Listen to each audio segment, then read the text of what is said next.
What's up, guys? Welcome back to the Fat Kid Inside. Today we're making a really cool dish. I'm gonna be using some nice skirt steak, a bunch of onions. I forgot to buy mushrooms, so we're not gonna have any mushrooms today. Some tomatoes, all that in a nice crisp little roll that we have over here. Fantastic. We're gonna put that into some garlic, some butter, and we're gonna make a revamped version or easy version, a very unauthentic version of a Philly cheesesteak.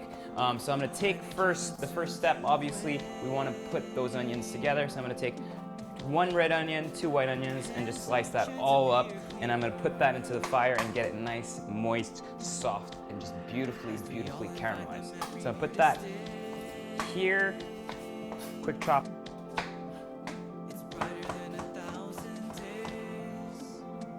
I'm gonna get my pan nice and hot over here.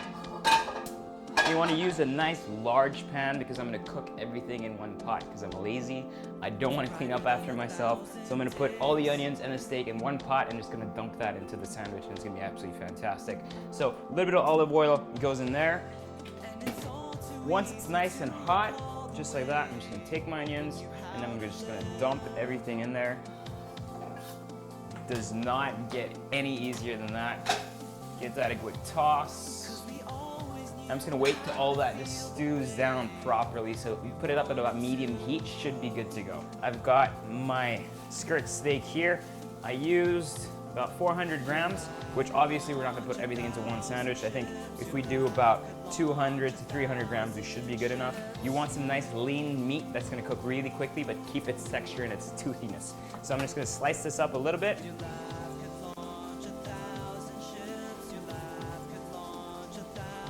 And once my onions have developed a nice brown color, then I'm gonna add the meat in there too, because the meat's gonna take less time to cook.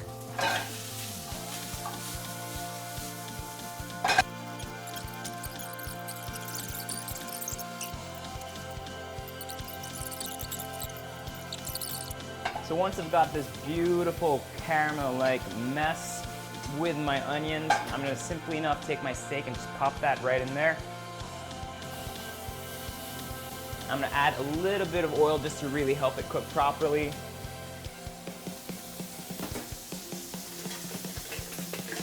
And now this is where all the flavor happens. So I'm just gonna put that all together, cook that really quickly. It's not gonna take too long. Don't worry if it kind of gets messy and everything comes together. That's exactly what it's supposed to be, and that's how it's gonna be so beautiful and tasty. Now for some good measure, obviously some seasoning. Salt and pepper goes right on top of everything.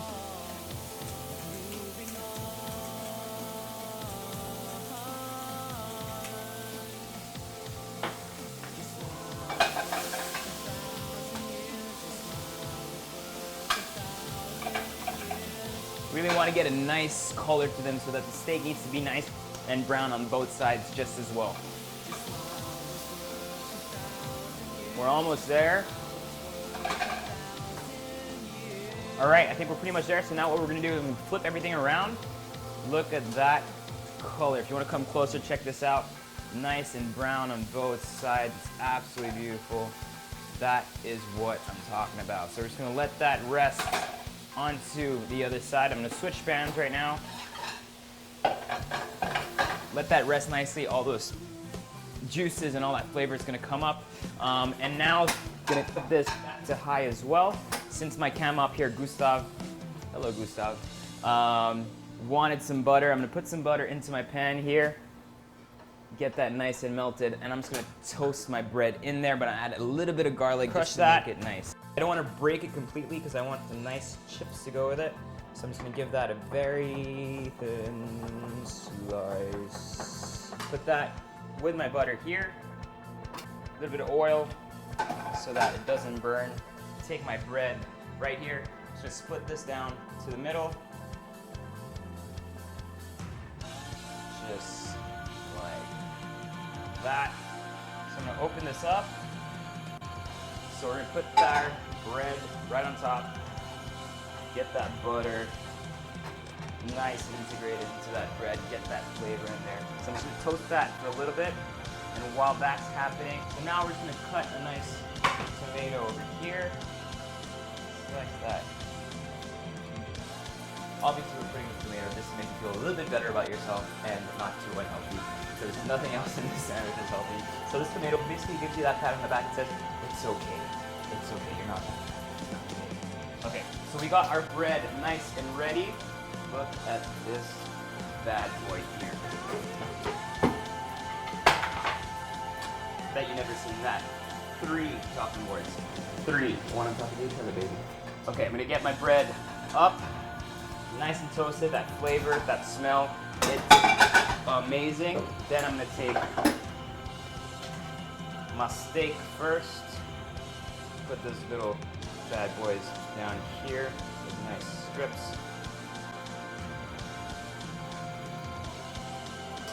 Right there.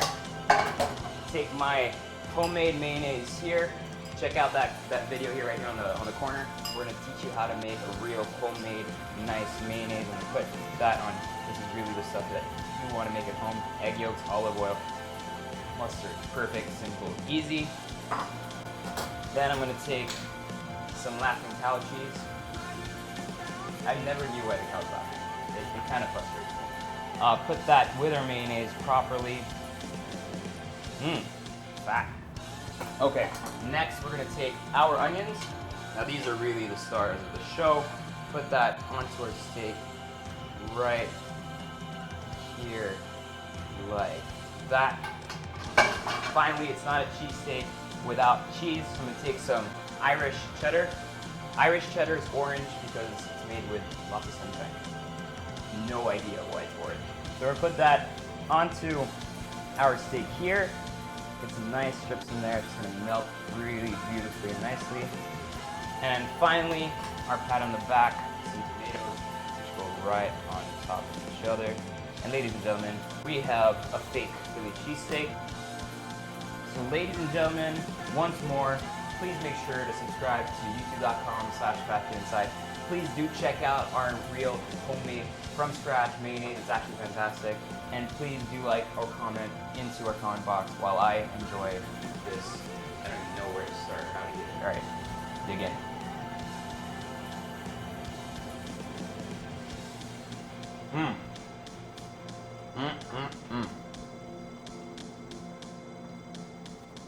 See you guys.